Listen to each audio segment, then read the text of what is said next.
Hello बच्चों, नमस्ते। Welcome to this amazing session. बच्चों, जैसा मैं आपको बताते आया हूँ, ग्रेविटेशन काफ़ी ज़्यादा स्कोरिंग टॉपिक है, इसीलिए आपको ये टॉपिक बहुत अच्छे से पढ़ के जाना है। ये चैप्टर कुछ भी इसमें छोड़ के नहीं जाना है। इस टॉपिक का आज हम एक बहुत इंपॉर्टेंट सेगमेंट लेके आए हैं, जो है मोशन ऑफ सैटेलाइट और केपलर के लॉस। और हम काफ़ी पीवाईक्यूज़ के थ्रू इस टॉपिक को डिटेल में आज समझ रहे होंगे। पूरा सेशन देखिएगा कंप्लीट लर्निंग के लिए। हर सवाल आपको बहुत कुछ सिखा रहा होगा। चलिए शुरू करते हैं। इस सेशन के बाद आप मार्क्स ऐप पे जाके ज़रूर प्रैक्टिस कीजिएगा। टेलीग्राम ग्रुप का लिंक है डिस्क्रिप्शन में, वो ज़रूर ज्वाइन कर लीजिएगा। तो लेट्स बिगिन द सेशन बच्चों, पूरे जोश के साथ। आइए मोशन ऑफ सैटेलाइट्स की पहले बात करते हैं। देखिए, मोशन ऑफ सैटेलाइट पहले हम सर्कुलर ऑर्बिट में बात करेंगे। वहाँ पे स्पीड, टाइम पीरियड, एनर्जी की क्या वर्किंग है वो बात करेंगे। फिर उसके बाद हम केपलर के लॉस को डिटेल में बात करेंगे।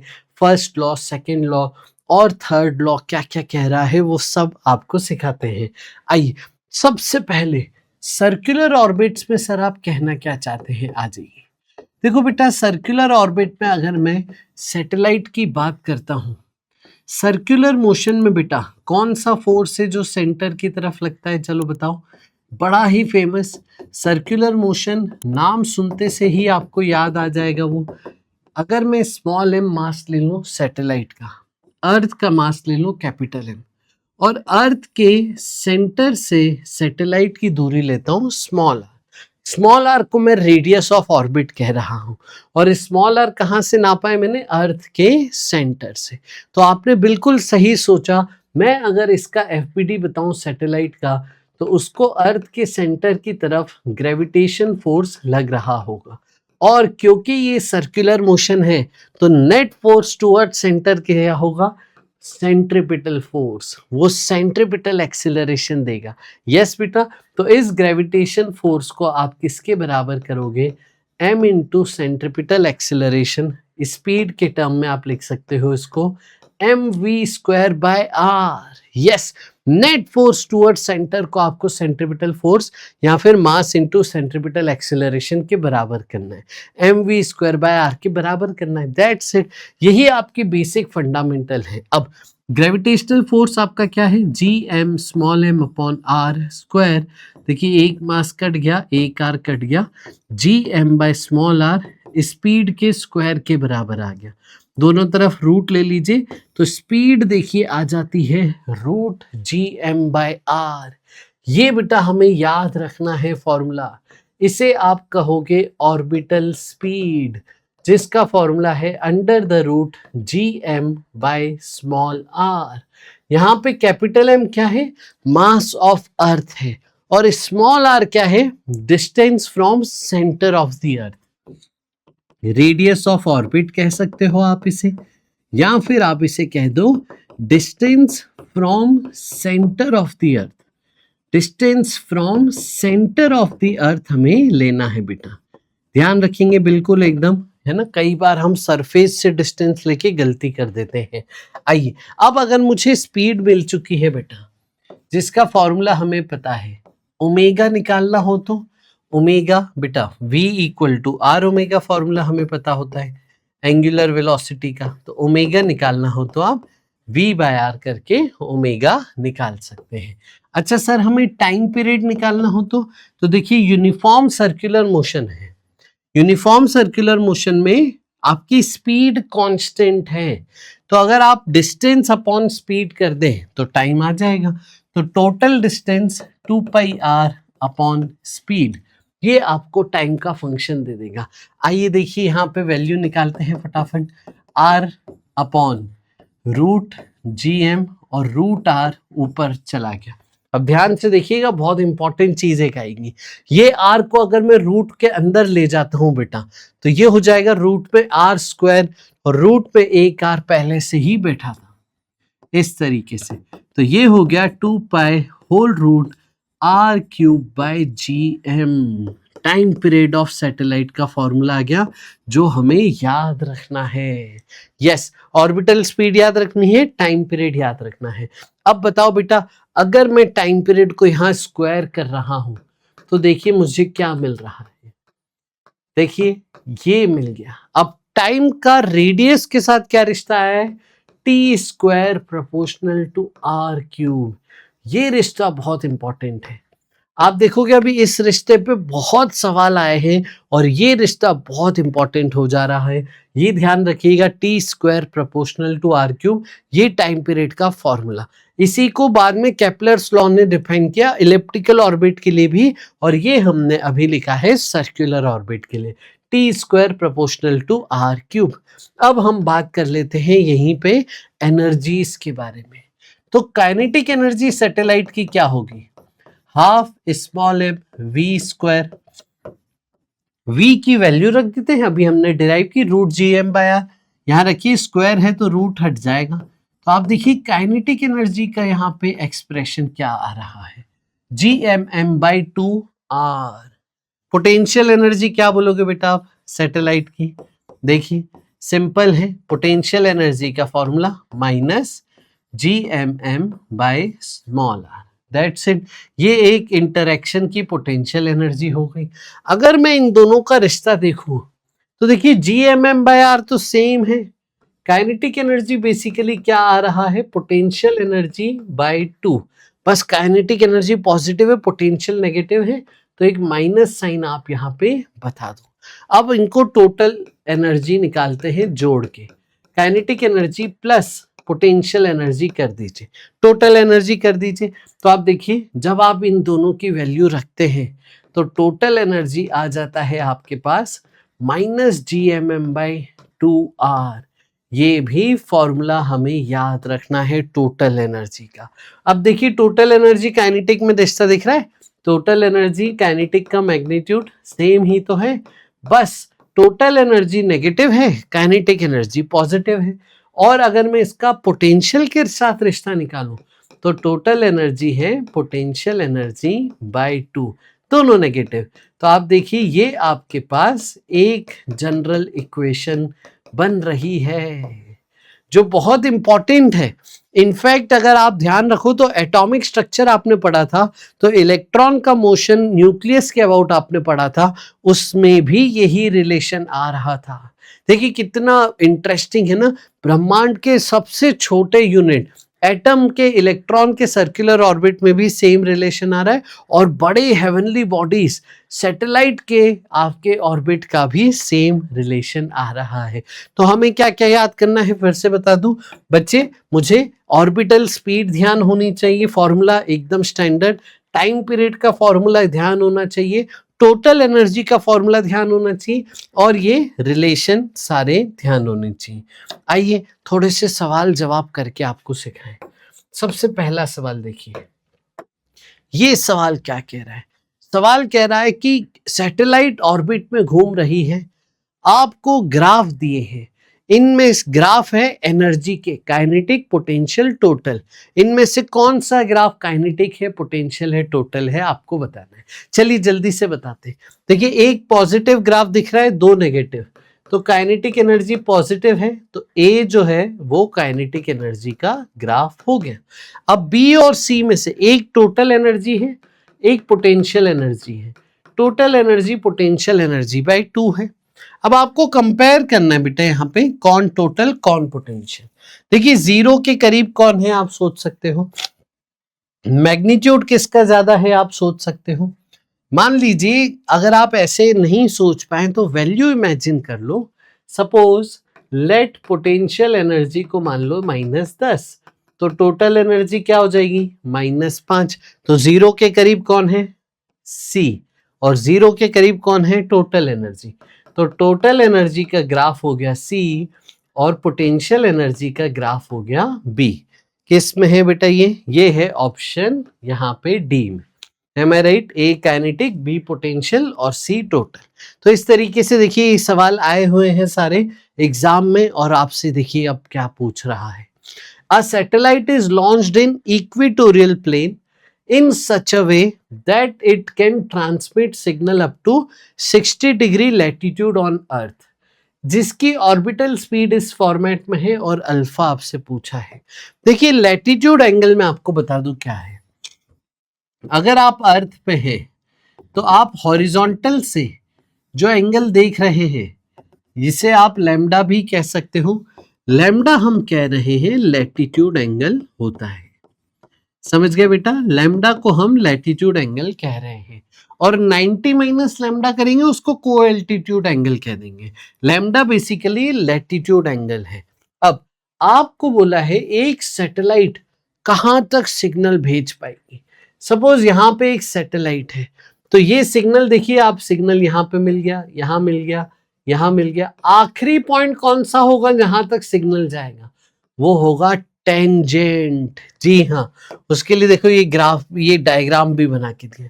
तो सैटेलाइट से आखिरी पॉइंट 60 डिग्री तक आपका एंगल, 60 डिग्री तक आपका यहाँ पे सिग्नल जा रहा था। यस, ये हो गया रेडियस अर्थ का, ये 90 डिग्री, और ये हो गया आपका ऑर्बिट का रेडियस। दैट्स इट बच्चों। ऑर्बिट का रेडियस कैसे निकालूंगा, देखो 60 के लिए परपेंडिकुलर बेस हाइपोटेनियस, cos 60 हो जाएगा बेस अपॉन हाइपोटेनियस, तो वैल्यू रखिए तो ये आ जाएगा रेडियस ऑफ ऑर्बिट। आया समझ में, इसको रख दीजिए। ऑर्बिटल स्पीड के फॉर्मूले में वो होती है gm/r, स्मॉल r की वैल्यू आ गई 2r, तो अल्फा यहाँ पे हो गया हमारा ऑप्शन बी के बराबर। आया समझ में बेटा, डन। चलें आगे और देखिए सवाल, ये देखिए सवाल क्या कह रहा है। जियो स्टेशनरी सैटेलाइट के बारे में है ये सवाल। जियो स्टेशनरी सैटेलाइट के बारे में मैं बता देता हूं और फिर परसेंटेज पे भी सवाल है। तो आइए डिफरेंट टाइप ऑफ सैटेलाइट के केसेस कर लेते हैं, स्पेशल केसेस कर लेते हैं। सबसे पहला स्पेशल केस है satellite very close to earth. Satellite very close to earth, ऐसी सैटेलाइट जो अर्थ के बेटा बहुत करीब है। सैटेलाइट अर्थ के बहुत करीब है, तो सैटेलाइट का जो ऑर्बिट का रेडियस है वो ऑलमोस्ट अर्थ के ऑर्बिट के रेडियस के, अर्थ के रेडियस के बराबर है। जो हाइट फ्रॉम द सरफेस है वो बहुत नेग्लिजिबल है कंपैरेटिव टू अर्थ का रेडियस। तो ऑर्बिटल स्पीड क्या आ जाती है बेटा, वो ऑर्बिटल स्पीड आ जाती है √gme अपॉन RE। यस, अब इनकी एग्जैक्ट वैल्यू अगर हम डालें तो ये वैल्यू अप्रोक्सीमेटली आती है 7.9 किलोमीटर पर सेकेंड। तो ये हमें याद रखनी है स्पीड इस केस के लिए। अगर मैं टाइम पीरियड की बात करता हूँ तो वो हो जाएगा 2π स्मॉल r की जगह RE रख दिया हमने। देखिए टाइम पीरियड के फॉर्मूला में स्मॉल r की जगह बस आपको RE रेडियस ऑफ अर्थ रख देना है, GME। यस, इसे देखिए आप ऐसे भी स्मॉल g के टर्म में रिप्रेजेंट करना चाहें तो स्मॉल g का फॉर्मूला था gm/r², gm को लिख दीजिए स्मॉल g r²। इसे जब आप gm को स्मॉल g के टर्म में लिखते हैं तो देखिए यही एक्सप्रेशन बन जाता है 2π√RE स्मॉल g। अब देखिए यहाँ पे सारी वैल्यूज पता है। RE radius of earth 6400 kilometre, G आपको पता है, मास ऑफ अर्थ पता है। ये सब जब वैल्यू रखते हैं small g 9.8, RE radius of अर्थ, सारी वैल्यू रख के सॉल्व करते हैं तो ये आंसर आता है अप्रोक्सीमेटली 84.6 मिनट्स, अप्रोक्सीमेटली 1.4 आवर्स। मतलब आपको इस सैटेलाइट को अर्थ के अबाउट एक राउंड पूरा करने में अप्रोक्सीमेटली 1.4 आवर्स का समय लगेगा, जो आपको याद रखना है। आइए आगे चलते हैं। अब अगला केस बेटा है जियो स्टेशनरी सैटेलाइट। जियो स्टेशनरी सैटेलाइट का मतलब क्या है, इसका मतलब है जिसका टाइम पीरियड अर्थ के टाइम पीरियड के बराबर है। अर्थ भी अपनी एक्सिस पे घूम रही है, कितनी देर में घूमती है, 24 आवर्स में। तो जो आपका सैटेलाइट है उसका टाइम पीरियड अर्थ के टाइम पीरियड के बराबर है। ओमेगा ऑफ सैटेलाइट जो है वो अर्थ के खुद के एक्सिस के अबाउट रोटेशन के ओमेगा के बराबर है। यस, इसका मतलब समझते हैं हम। मान लीजिए आपने इक्वेटोरियल प्लेन पे P पॉइंट के ऊपर जस्ट एक सैटेलाइट आपने रखी है ना, ऐसे अर्थ घूम रही नहीं, तो आपने जब सैटेलाइट का ऑर्बिट सेट किया तो P पॉइंट के ऊपर ऑर्बिट आपने सेट कर दिया है। अब आपकी अर्थ के घूमने का टाइम और सैटेलाइट के घूमने का टाइम सेम है, स्पीड सेम है, सेंस ऑफ रोटेशन सेम है। तो जिस पॉइंट के ऊपर, अर्थ के जिस पॉइंट के ऊपर सैटेलाइट आपने प्लेस की है ऑर्बिट पे, हमेशा देखिए जो पॉइंट उस स्पीड से घूम रहा है, आपका सैटेलाइट भी उसी स्पीड से घूम रहा होगा। तो हर वक्त सैटेलाइट उसी पॉइंट के ऊपर होगा। इसीलिए पी के रिस्पेक्ट में आप कहोगे कि सैटेलाइट स्टेशनरी है। पी से देखने पे सैटेलाइट स्टेशनरी दिखेगा, रिलेटिव मोशन जीरो हो गया, इसीलिए कहा गया जियो जोग्राफिकली स्टेशनरी दिख रहा है हमें ये सैटेलाइट। तो इसका टाइम पीरियड जब मैं फॉर्मूला यहाँ पे 24 आवर्स के बराबर करता हूं बच्चे, तो देखिए time period of satellite 2 pi root small R cube upon G mass of अर्थ।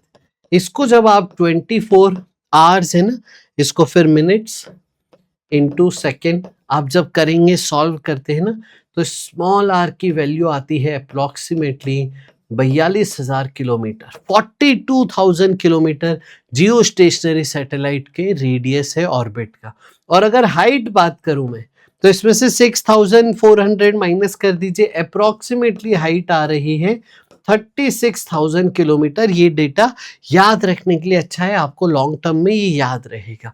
तो जियो स्टेशनरी सैटेलाइट का ये हो गया हाइट फ्रॉम द सरफेस, और सेंटर से दूरी is radius of the orbit. समझ गए बच्चे? तो ये हो गई जियो स्टेशनरी सैटेलाइट। एक हम पोलर सैटेलाइट भी बता देते हैं। पोलर सैटेलाइट मतलब ऐसी सैटेलाइट जो पोलर प्लेन से पास हो रही है। यस, समझ गए? ठीक है, यानी नॉर्थ पोल साउथ पोल वाले दोनों पोल्स के रीजन से पास हो रही है। तो अर्थ पे पोल्स के थ्रू आप देखिए ये सैटेलाइट पोल्स के ऊपर से पास कर रही है, इसे आप कहोगे polar satellite.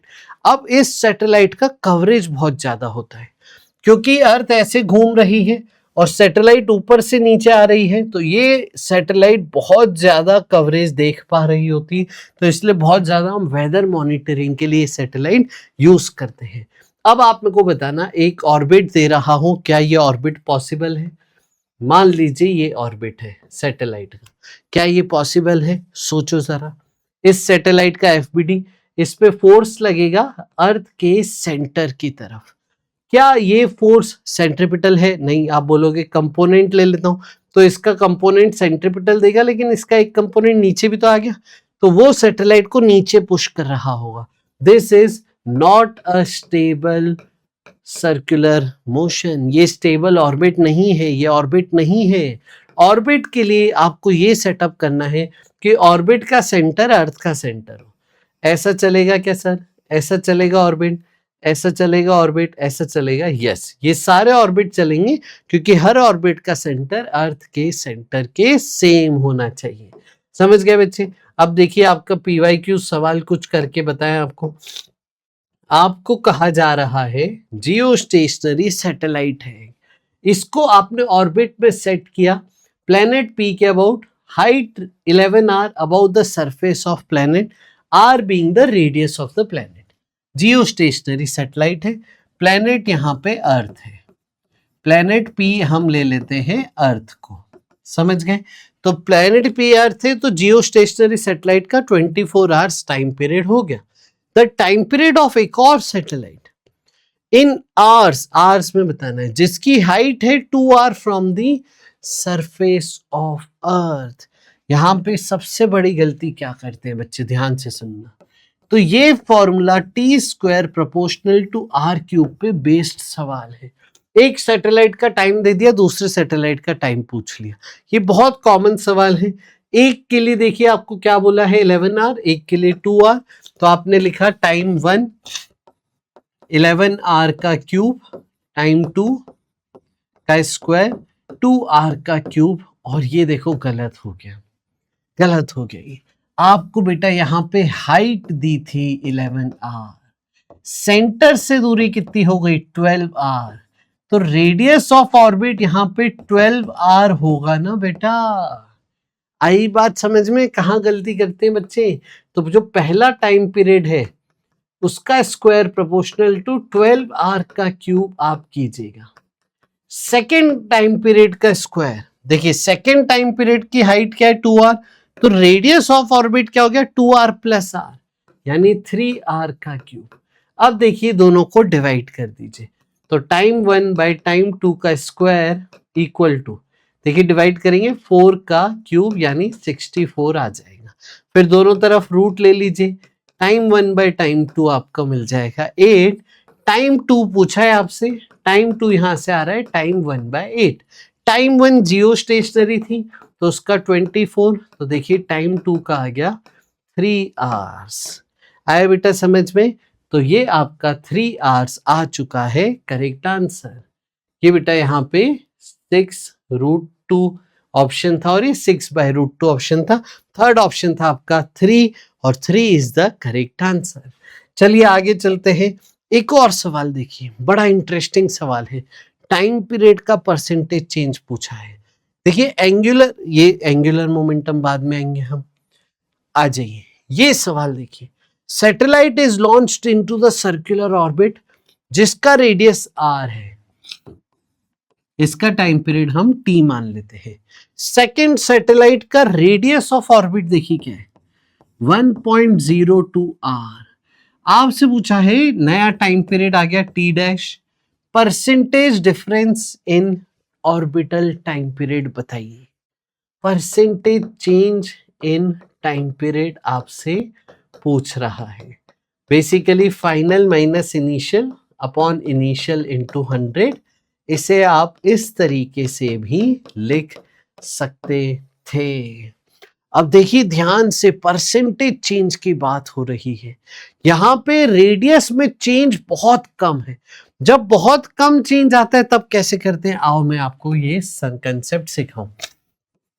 Very less percentage change, 1%, आधा परसेंट, 1.5%, 2%, 2.5%, ऐसे परसेंटेज चेंज में आप अलग कंसेप्ट लगाओगे, और large percentage change 10%, 20%, 50, 100%, large percentage में अलग टॉपिक लगाएंगे। इसमें हम एरर का कंसेप्ट यूज करते हैं जो हम एरर चैप्टर में पढ़ रहे होते हैं। y equal to X square है अगर, तो परसेंटेज एरर इन y हो जाता है, पावर आगे आ जाती है, twice percentage error in x। देखिए अब t square proportional to r cube था, t प्रोपोर्शनल टू r की पावर 3/2, तो अब परसेंटेज चेंज इन टाइम क्या आ जाएगा, पावर आगे आ जाएगी 3/2 परसेंटेज चेंज इन r। आया समझ में? ये कब लगाएंगे, सिर्फ तब लगाएंगे एरर का कंसेप्ट जब परसेंटेज छोटा होता है। अगर मैं यहाँ पे जनरलाइज फॉर्मेट में बात करूं तो पावर जो है वो आगे आके मल्टीप्लाई हो जाती है। लेकिन अगर परसेंटेज चेंज बड़ा हो तो, सपोज ये सवाल है, आपको बोला है x में 100% चेंज, तो y में चेंज निकालिए। तो बेटा वो जैसे हमने बचपन में सीखा है ना, परसेंटेज चैप्टर में 6, 7, 8, 9, 10th में सीखते आ रहे हैं, वही लॉजिक यहाँ पे लगाएंगे। x की फाइनल वैल्यू हो जाएगी x प्लस 100% ऑफ x, इसका मतलब 2x, ये x की फाइनल वैल्यू हो गई। फिर आप y की इनिशियल और फाइनल वैल्यू निकालिए, y की इनिशियल वैल्यू, y की फाइनल वैल्यू, और फिर आप चेंज इन y निकालना है। तो इस पूरे लॉजिक से आप सॉल्व करेंगे, या फिर आप x की इनिशियल वैल्यू कुछ मान लेते हैं फिर सॉल्व करके निकालते हैं। ये हो गया बड़ा तरीका। यहाँ पे देखिए रेडियस में चेंज बहुत छोटा है, तो छोटा चेंज है इसलिए आप एरर का कंसेप्ट यूज कीजिए। T square proportional to R cube, T proportional to R की पावर 3/2, परसेंटेज एरर या percentage change in time period 3/2 percentage change in radius. Percentage change को आप delta T by T into 100 लिख सकते हैं, ये हो जाएगा delta R by R into 100। That's it. इसमें वैल्यू डाल दीजिए, देखिए 3/2 into change in R, delta R कितना है 0.02 आर, 0.02 आर चेंज करेंगे तो डिफरेंस लेंगे तो अपॉन आर इंटू 100। देखिए सब कट के आंसर आ जाएगा इसका 3%। तो इस सवाल का करेक्ट आंसर है 3%। आया समझ में बच्चों? तो ये थी सर्कुलर ऑर्बिट की कहानी। अब हम पढ़ते हैं केपलर के लॉज, जल्दी से एक बार फटाफट से केपलर के लॉ पढ़िए, फिर मैं आपको ये समझाता हूँ। जल्दी से पढ़िए बेटा, केपलर के सारे लॉ हो जाए। यस, फटाफट से केपलर के सारे लॉ पढ़ लीजिए। पहला लॉ, हर ऑर्बिट एक इलिप्टिकल ऑर्बिट है। जहां पे जो सन है वो एक फोकस पे है। दो फोकस होते हैं इलिप्स के, उनमें से किसी भी एक फोकस पे होगा। लॉ ऑफ ऑर्बिट्स, पहला लॉ क्या कह रहा है कि सारे ऑर्बिट्स में, ठीक है, सारे ऑर्बिट्स में सन फोकस पे होता है और ऑर्बिट का शेप इलिप्टिकल होता है। आइए, लॉ ऑफ एरियाज, ठीक है, इसमें कह रहे हैं कि ये एरिया जो शो किया है वो equal area in equal time है। लॉ ऑफ टाइम पीरियड, ये अभी हमने बताया। आइए बच्चों, जल्दी से केपलर के सारे लॉ अब सिखा देते हैं, ध्यान से सुनिएगा।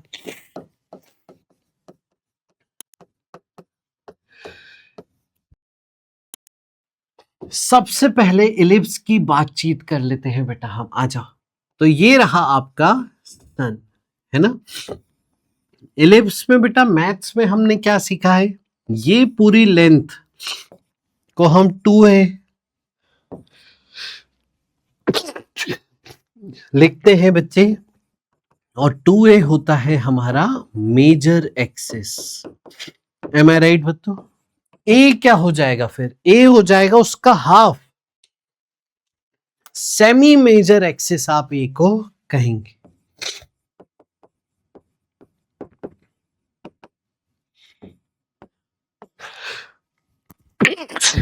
सॉरी, ये दूरी कितनी बेटा, ये दूरी है 2b। 2b आपका माइनर एक्सिस है, पूरी लेंथ इसकी, और b आपकी सेमी माइनर एक्सिस है। समझे, ये आपको बेसिक आपने इलिप्स में पढ़ाई की हुई होती है। अच्छा, अब देखो सेंटर से ये दूरी, सेंटर अगर मैं ओरिजिन मानूं तो ये दूरी हो गई a, तो इसके कोऑर्डिनेट होगा a,0, इसके -a,0। दो फोकस है, एक इधर एक इधर, फोकस के कोऑर्डिनेट होते हैं a इंटू ई। ई क्या है बेटा, ई आप जानते हैं इसेंट्रिसिटी ऑफ द इलिप्स, ठीक है। ई आपका डिफाइन करेगा कि कितनी ज्यादा यहाँ पे कर्वेचर है, कितना ज्यादा यहाँ पे स्क्वीज्ड है आपका इलिप्स, कितना ज्यादा फ्लैट है, कितना कर्व्ड है, ये इसेंट्रिसिटी डिसाइड करती है। फिर ई 0 के पास होता है तो ये सर्कुलर नेचर आता है, ई 1 के पास होता है तो पैराबोलिक नेचर आता है, कर्वेचर बढ़ता जाता है, डिफरेंस जो सर्कुलर से होता है वो बढ़ता जाता है। चलिए, ये हमें पता होता है। अब आप बताओ, फोकस से दूरी, सूरज है, फोकस से सबसे ज्यादा दूरी क्या होती है, a+a, और फोकस से सबसे कम दूरी क्या होती है, a-a। सूरज से दूरी सेम नहीं है, सर्कुलर ऑर्बिट नहीं है, आपकी सूरज से दूरी कंटिन्यूअसली चेंज होती जा रही है। सन से जो डिस्टेंस है वो कंटिन्यूअसली यहाँ पे चेंज होता जा रहा है। पहला लॉ हमने बताया। सेकेंड लॉ देखिए क्या है। Second law basically law of conservation of angular momentum है। ये बहुत इंपॉर्टेंट लॉ है, आइए इसको हम डिटेल में समझते हैं। इस लॉ ने देखिए क्या बोला, सन से प्लेनेट को ज्वाइन करने वाला रेडियस वेक्टर बनाइए। ये रेडियस वेक्टर देखिए, थोड़ी देर बाद प्लेनेट यहां आ गया तो रेडियस वेक्टर यहां आ गया। मान लेते हैं छोटा सा एंगल थीटा घूमा। अब इस रेडियस वेक्टर ने कितना एरिया स्वीप आउट किया, वो एरिया निकालिए। तो बहुत छोटे सी देर के लिए मैं मान लेता हूं कि ये एक सेक्टर है, ठीक है, एक सेक्टर है, ये रहा एक सेक्टर है, एंगल थीटा है, रेडियस आर है। अगर मैं इसे सेक्टर मानूं तो एरिया ऑफ सेक्टर होता है r²/2 इंटू थीटा। थीटा यहाँ पे एंगल है रेडियन में, ये हो गया एरिया ऑफ सेक्टर। इसे मैं डिफरेंशिएट करूं टाइम के साथ तो dA/dt, देखिए क्या हो गया, r²/2 इस वक्त कांस्टेंट मान रहे हैं, dθ/dt rate of change of angle यहां पे दिखा दिया, छोटे से इंस्टेंट के लिए बात हो रही। dθ/dt क्या होता है बेटा हमारे पास, ओमेगा। यस, अब मैं मास से मल्टीप्लाई, मास से डिवाइड कर रहा हूं। M R omega M R square omega upon 2 into M R omega M R square omega, moment of inertia हो गया M R square into omega I omega होता है एंगुलर मोमेंटम। यस, तो अब देखिए डीए बाई डी टी क्या मिला, ये है rate of change of area with respect to time, rate of area covered with respect to time, जिसे आप एरियल स्पीड भी कहते हो। Areal speed, rate of change of area covered with respect to time, इसका देखिए formula आ गया L upon 2m। ध्यान रखिएगा, ये आपको याद रखना है फॉर्मूला। एरिया स्पीड प्लेनेट की आपको मिल चुकी है। अब आप देखिए, आप अगर ध्यान से देखेंगे तो सारे टाइम पे फोर्स बनाइए। प्लेनेट पे फोर्स देखिए कहां से पास कर रहा है, सन से। यहां पे प्लेनेट आएगा, फोर्स देखिए सन से पास करेगा, सन की तरफ फोर्स सन से पास करेगा, तो सारे पॉइंट पे फोर्स सन की तरफ पास करेगा। तो अबाउट सन अगर मैं बात कर रहा हूं तो टॉर्क ऑन प्लेनेट 0 होगा। अगर टॉर्क हमेशा 0 होता है तो हम कहते हैं एंगुलर मोमेंटम कंजर्व रहेगा, एंगुलर मोमेंटम कांस्टेंट रहेगा। Initial angular momentum is equal to final angular momentum. आई बात समझ में? ये पक्का, initial angular momentum equal to final angular momentum, angular momentum यहाँ पे कांस्टेंट रहेगा। आइए, यही आपको कहा गया है, लेकिन थोड़ा डिफरेंट टर्म्स में कहा गया है। आप देखिए स्टेटमेंट क्या है, ये नहीं बोला कि कंजर्वेशन ऑफ एंगुलर मोमेंटम, उसकी जगह बोला कि line joining planet and sun sweeps out equal area in equal time interval. इसका मतलब क्या हुआ, आओ समझते हैं। इसका मतलब ये हुआ कि जो सूरज और प्लैनेट को ज्वाइन करने वाला रेडियस वेक्टर है, ये आपका radius vector equal area equal time में कवर करेगा। यहां पे देखिए, ये टाइम कवरेज है, मान लेते हैं T, और ये एरिया है A। इतना ही एरिया अगर मैं सेम एरिया इस तरफ प्लॉट करूं तो उसका टाइम जो कवरेज का होगा प्लैनेट का वो सेम होगा। अगर एरिया सेम है तो टाइम सेम होगा। T1 equal to T2, equal area cover करने के लिए इक्वल टाइम लगेगा। ये बेसिकली कह रहा है कि जो एरिया कवर करने की स्पीड है वो कांस्टेंट है, कांस्टेंट स्पीड है। कांस्टेंट एरिया स्पीड है मतलब L अपॉन 2m कांस्टेंट है, मतलब L कांस्टेंट है। इसका मतलब एंगुलर मोमेंटम कांस्टेंट है, इसका मतलब कंजर्वेशन ऑफ एंगुलर मोमेंटम है। आई बात समझ में? तो यही है आपका सेकेंड लॉ कि सूरज से जो लाइन ज्वाइन कर रही है वो इक्वल एरिया इक्वल टाइम में करेंगी, जो इसका बेसिकली मतलब होता है कंजर्वेशन ऑफ एंगुलर मोमेंटम। इस पे सवाल करते हैं डिटेल में, पहले थर्ड लॉ भी पढ़ लेते हैं। ये थर्ड लॉ क्या कहता है, अगर सर्कुलर ऑर्बिट था तो T square proportional to R cube total energy minus G M M upon 2r थी। यस, अगर इलिप्टिकल ऑर्बिट होगा तो T square proportional to semi major axis का क्यूब कीजिएगा, और टोटल एनर्जी में भी यहां पे सेमी मेजर एक्सिस आ जाएगी। समझ गए? अब देखिए यहां पे वो वाला लॉ नहीं लगेगा, काइनेटिक इक्वल टू टोटल के साथ रिलेशन, पोटेंशियल टोटल के साथ रिलेशन। क्यों नहीं लगेगा?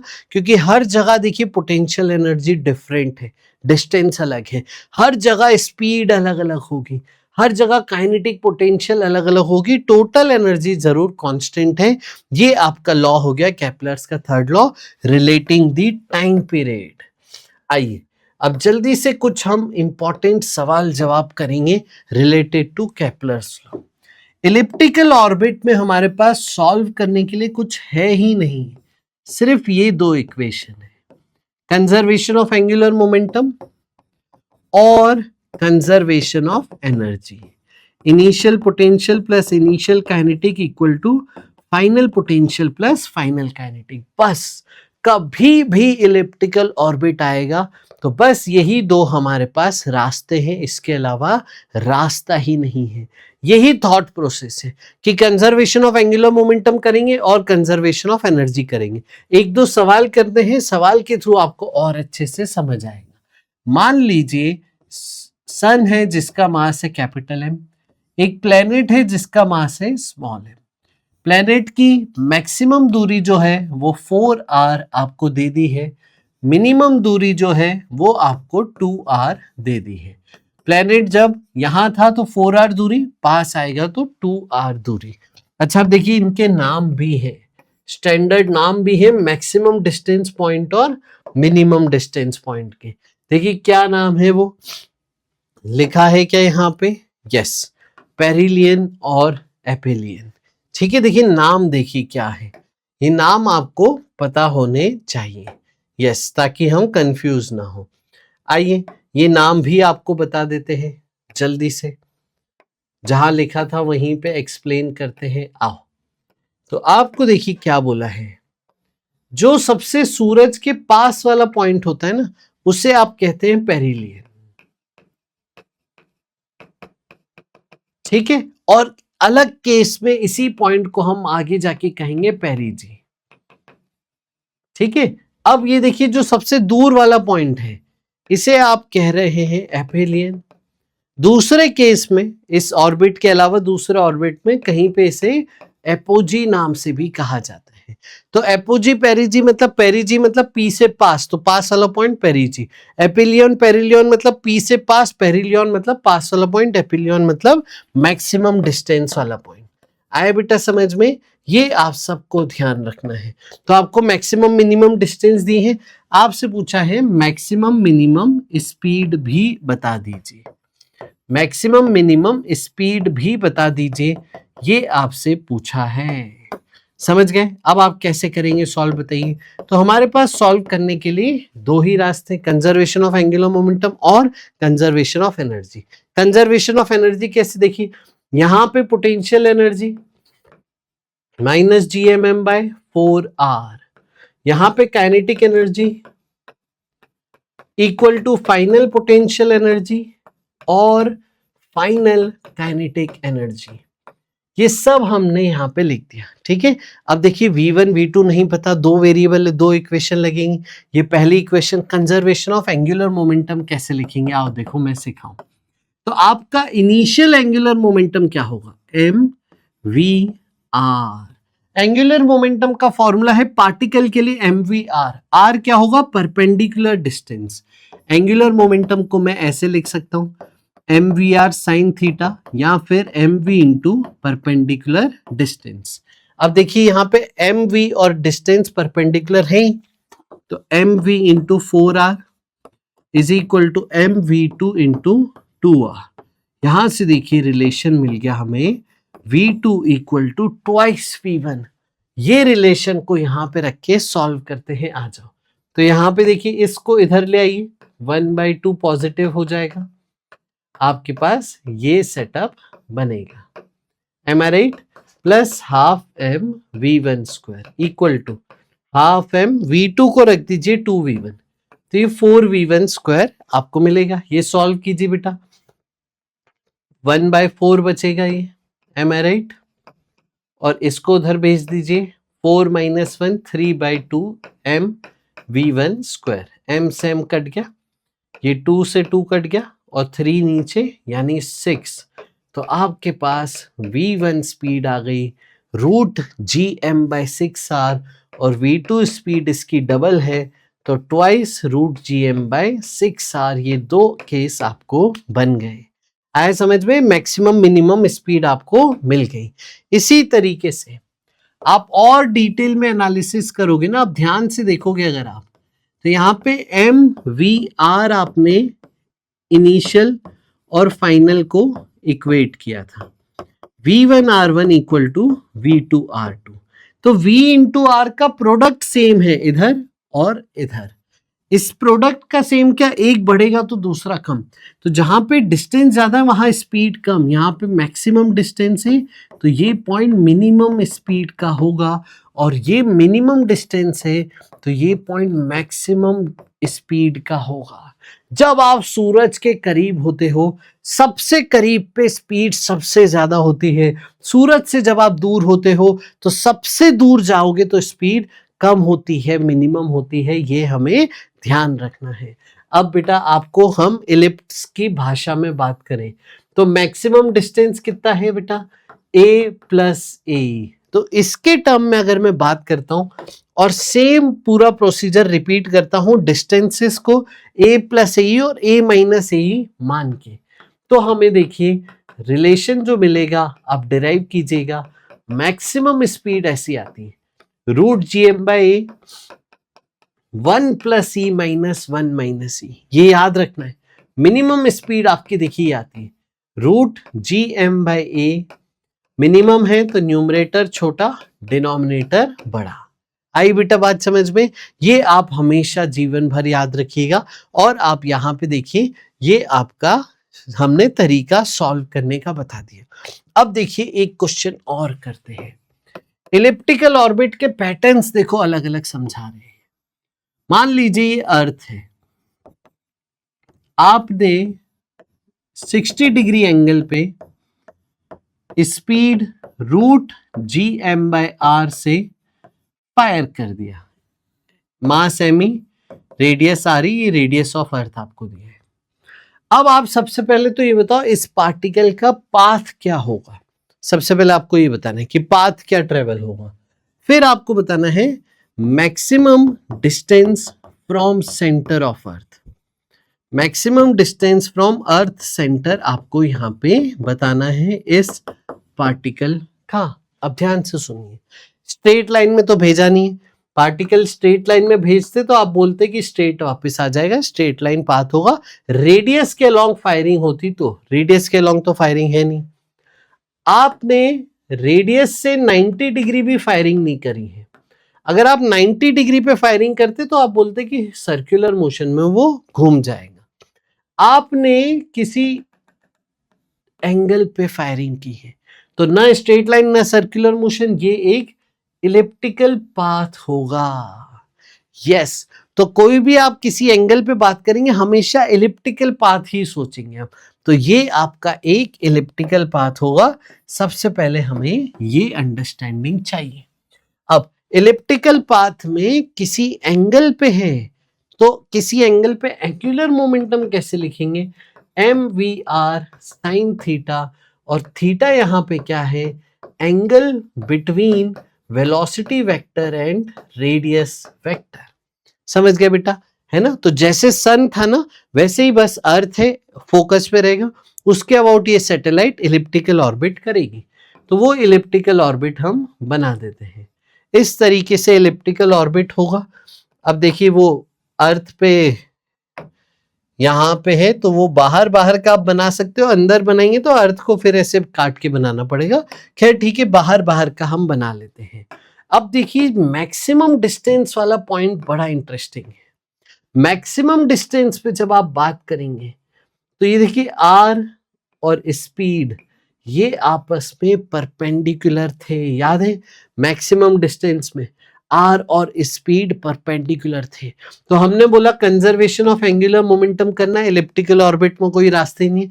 इनिशियल एंगुलर मोमेंटम क्या लिखेंगे, M V R into sine 60, radius और स्पीड के बीच का angle, root 3/2 equal to final M V are.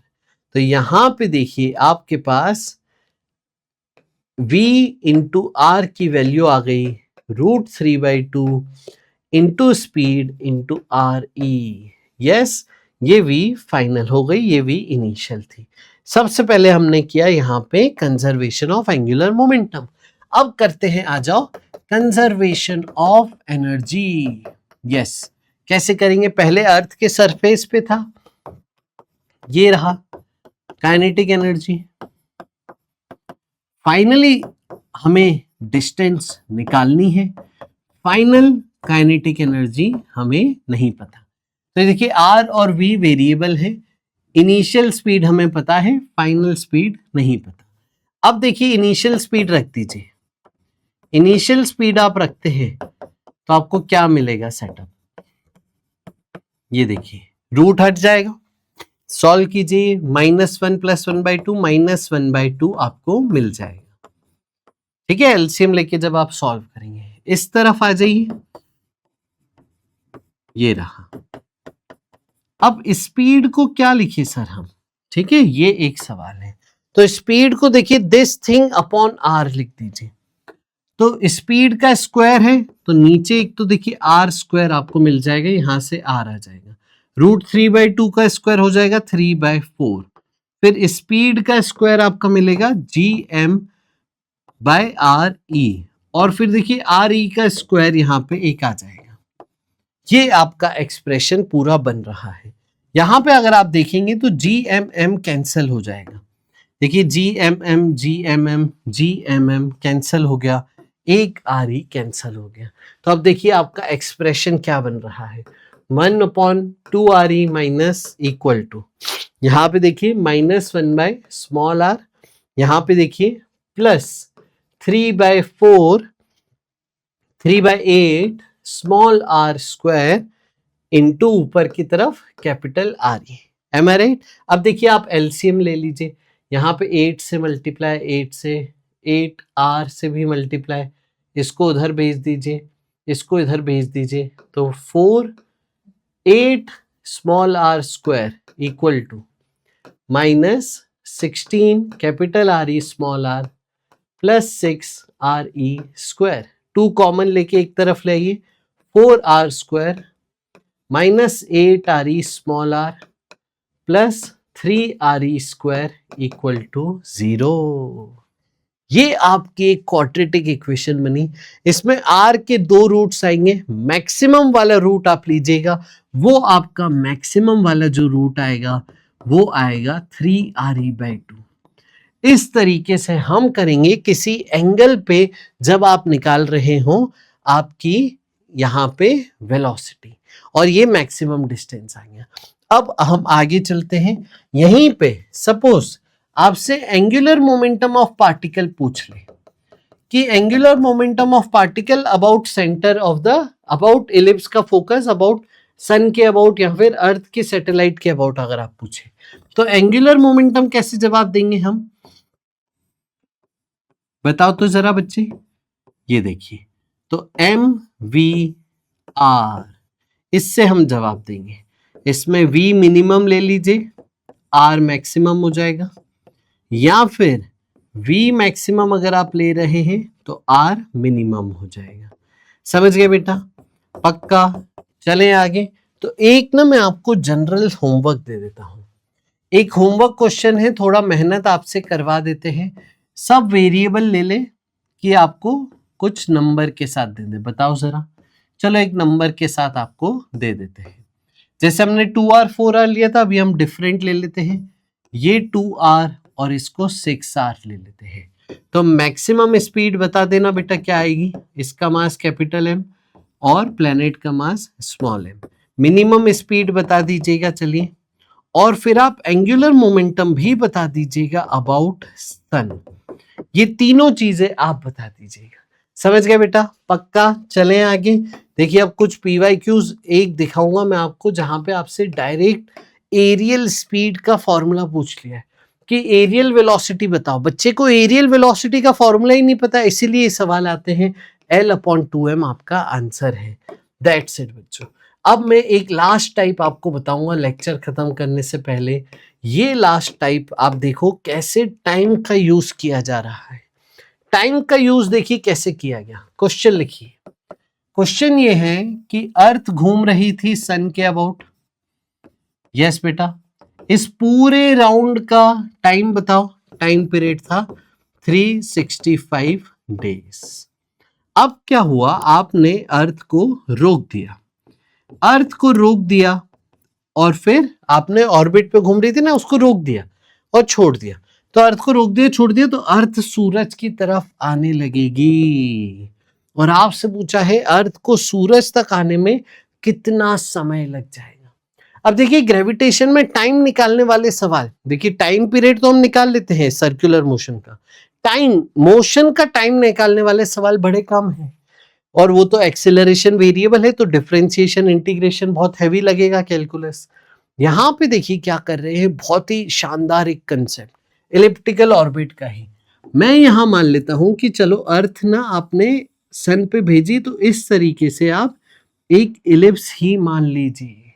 अब आप देखिए, सूरज से अर्थ का पहले कितनी थी सेमी मेजर एक्सिस या फिर डिस्टेंस आप आर मान लीजिए। बाद में ये पूरी एक्सिस, आप देखिए ये पूरा एक्सिस, पहले अगर ये पूरी एक्सिस 2r थी मानिए, ठीक है। अब क्या होगा जरा सोचिए, यस सोचिए जरा अब क्या होगा। अब यही जो पहले सेमी मेजर एक्सिस थी वो अब मेजर एक्सिस बन गई है। सर्कल के टर्म्स में सोचे तो पहले जो रेडियस था वो अब डायमीटर बन चुका है। तो आपका ये पूरी दूरी हो जाएगी r, तो आपका सेमी मेजर एक्सिस हो जाएगा r/2। इसका मतलब पहले के इसका टाइम पीरियड हम अगर r³ के बराबर इमेजिन करें तो दूसरे केस का टाइम पीरियड हम यहाँ पे r/2 के क्यूब के अज्यूम कर रहे होंगे। अब आप देखिए यहाँ पे आप रेशियो ले लीजिएगा, तो आपको देखिए रेशियो मिल जाएगा ये 8, और फिर आप रूट ले लीजिएगा तो T2 मिल जाएगा T1/√8, और T2 हो गया 365/2√2, जो अप्रॉक्सीमेटली 65 डेज आके बनेगा। आया समझ में बेटा?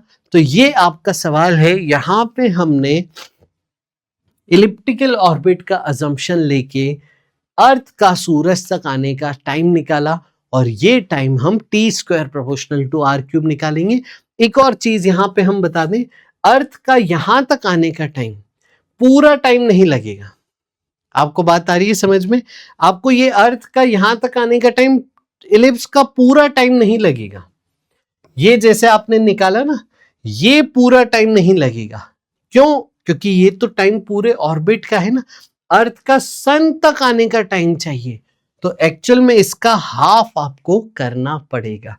अर्थ का सन तक आने का जो टाइम है वो आपको इसका हाफ करना पड़ेगा, और इसको आप डिवाइड करते हैं जब